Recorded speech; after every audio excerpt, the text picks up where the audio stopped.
What's up, YouTube? So this video gonna be about Mary J. Blige's "My Life" album.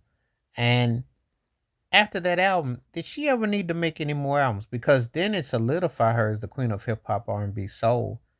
Uh, her first two records solidified her. I said this because "My Life" it came out in '94. What a time period that was for R&B.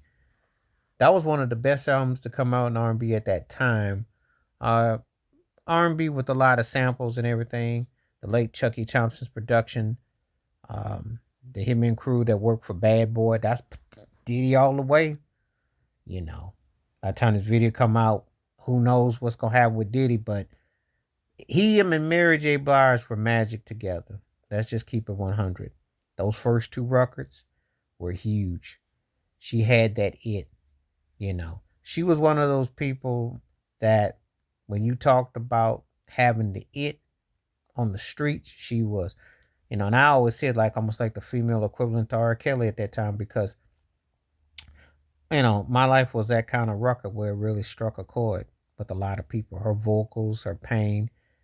Be Happy was a huge song. I think about that era a lot because I remember that time. That's back when you're buying cassette tapes, takes you back and listen to all kinds of those tapes and music. But Mary got much play. Mary had much respect. I even though is familiar with the music and all the stuff, I just liked her vibe back then. I really did. It was something about those, and particularly those first two records. And then when this one came in, to me, that was her. That was her record. That was the one that I liked by her. You know, I've been hit and miss with her after that. Some songs and some stuff, but she could. At that point, she had definitely made her point clear. She was definitely a force to be reckoned with as far as that go, and that was an important record for her. As an artist. Then we listen to that My Life record. She was definitely um, about her business and definitely bringing it.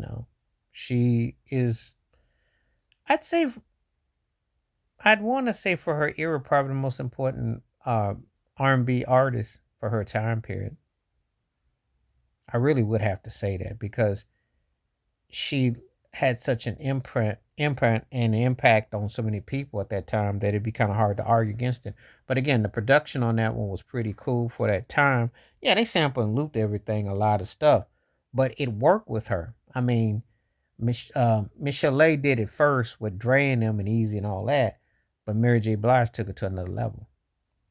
She took it to another level. And I don't think her artistry gets the respect it should because she was holding her own. She was holding her own. She definitely was holding her own as an artist. You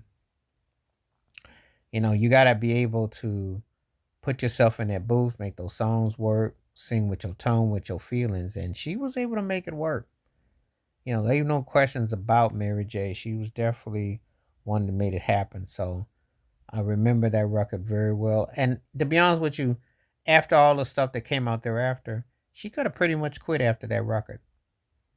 Mary J. Blige's "My Life" album from '94. She could have it pretty much sealed the deal for her impact, her legacy. I think. I don't think, you get like 60, 80 records afterwards, but that was the one that pretty much sealed her deal.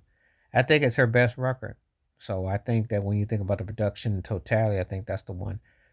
Even though I think "Not Gonna Cry" is probably her best song, which she did with Babyface on the Waiting to Exhale soundtrack the next year. But I think that "My Life" was like her best record. So anyway, let me know what you think below in the comments. Please like, subscribe, welcome thoughts, comments. And I do respond. Thank you. Wash your hands. Keep your mind clear. Watch out for another shit if you like. Hit that membership. Stay safe, stay blessed, stay woke, stay free. My peace.